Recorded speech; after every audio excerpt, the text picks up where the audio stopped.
how's it going? Been a while since I made a video.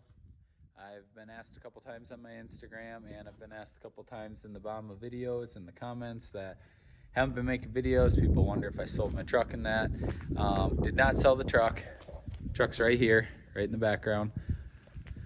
So I still have that. I have been super busy building this garage slash shop. Been real busy with that. I put up a hoist in here, 10,000 pound hoist.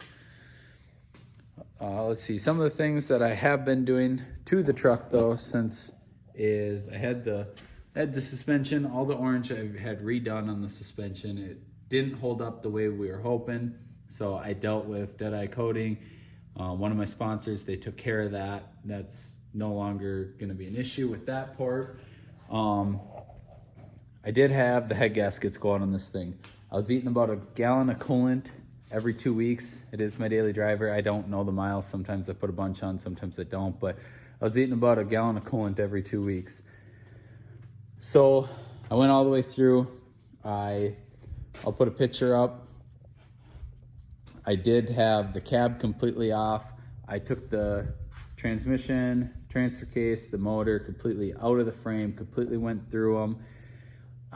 During the process of that, I did find that I had a bad piston. That bad piston, if what I can tell, is a result of dirty oil from, I'm guessing the previous owner didn't change oil like he was supposed to, or maybe it was something that just happened on its own. I guess I can't blame someone else. I don't know for sure. But when the oil goes through the piston, went through the oil ring, well, a little tiny piece, the way it looks, went through the piston into the oil ring, couldn't come out of the oil ring, and rubbed against the sidewall, put a groove in the sidewall.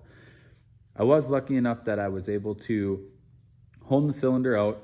I'll put a picture of that up here, and I guess put a brand new piston in and rings.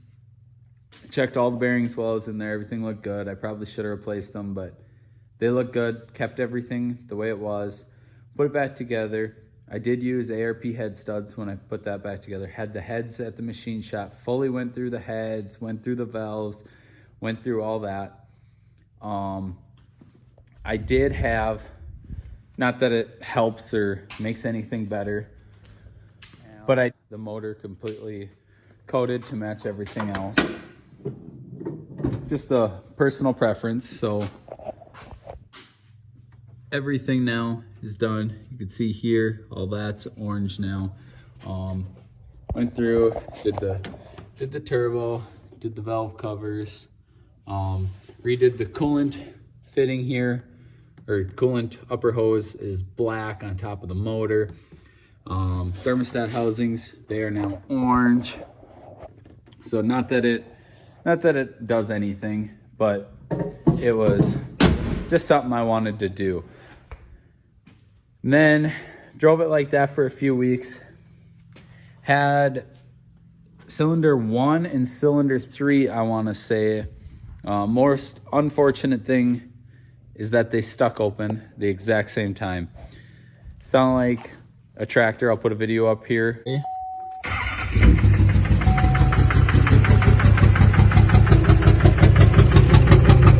That's how you know you're out. Like a tractor running. Fuel knock like crazy. Blowing black smoke behind me. Had to stop. Had to get it towed it home. I hooked a scan tool to it, started shutting off cylinders, found out, yes, indeed, it was them 2 cylinders stuck wide open, just dumping fuel nonstop. So I dealt with a company, Bitterroot Diesel. Great company to work for. I talked to the owner. He is super helpful. Any question I had, he answered them. Probably annoyed him, to tell you the truth. I asked him so many different questions before I finally just pulled the trigger and ordered them.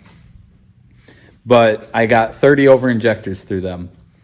Super nice. I do have a coupon code if you guys need anything for your LOY, LBZ, or LMM. You can use the code Revive Diesel, one word, all lowercase, and that'll give you a little discount on them. But I got those put in, and haven't had any issues with it after that was done. Now, I don't have a ton of miles on after I had those new injectors in, but it runs great, sounds great. I have noticed a performance issue, or performance, not issue. I have noticed a performance improvement is what I'm trying to say. And it's just a lot funner to drive, in my opinion. So yeah, so for everyone that has asked where the truck is, why I haven't been making videos, I did get rid of the truck. No, I didn't get rid of it. No, the issues are fixed. They're not continuing. The truck's here. If you look me up, it's revived underscore diesel on Instagram. I post on there pretty regular. You'd see the truck all the time on there. I am working on a total different, besides diesel project here. We got a 351 Windsor here, and I've been dealing with vintage air, getting a vintage air system put on this thing. This is going into a 1970 Ford Fairlane. Car's at the body shop. As you can tell, it's not on the hoist. The hoist is empty. But I am dealing with that. If this is something you guys would like to know more about, just let me know. And I could take a video of this, show you. We have had some issues with this vintage air. It was our own fault. It wasn't vintage air's fault. But I can show you guys what we did. If we have found a problem, we fixed that problem, and I can show you guys all that if that's something you would like to know more about. Some of the other stuff we got going on. This is a little 302 that we took out of that car that we're putting that 351 in. Another thing we got is my wife's niece's husband bought a Duramax. He bought an LB7, and we were told it had a cracked piston. Well, looks a little more than just a cracked piston problem there. So we found a new motor, completely went through that thing. We had studded it, went through, found out the injectors on it were new. So put those back in. We took the CP3 out of this one because this one was new, put in that other motor.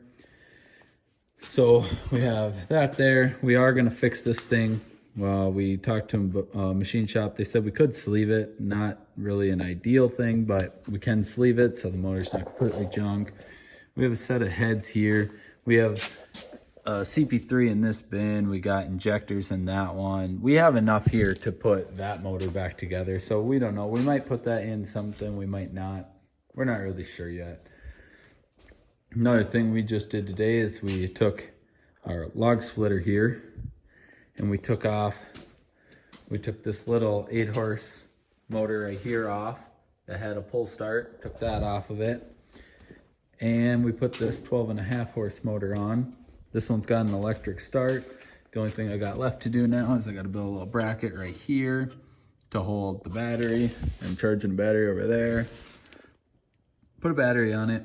That should be all set. This thing fires right up, works good. I gotta get a kill switch on the coil. Right now my kill switch is just a zip tie to pull the spark plug off here when you're done using it. Not good at all, but it works for now. I'll eventually get to get an actual kill switch on it. That's what our projects have been around here lately. If any of this stuff is stuff that you guys want to know about or care about, whether it's the 351, other Duramax projects I have going on besides just my truck, other Duramax projects I have going on, even just little wood splitter projects, something you guys want to know about, just leave a comment below. I'll try to help you as much as I can. If you do want to know about that stuff, when you leave your comment, like, subscribe, I'll post a video for you if I'm able to and help you out from there. So, all right, that'll do it for this video, you guys. Have a good day.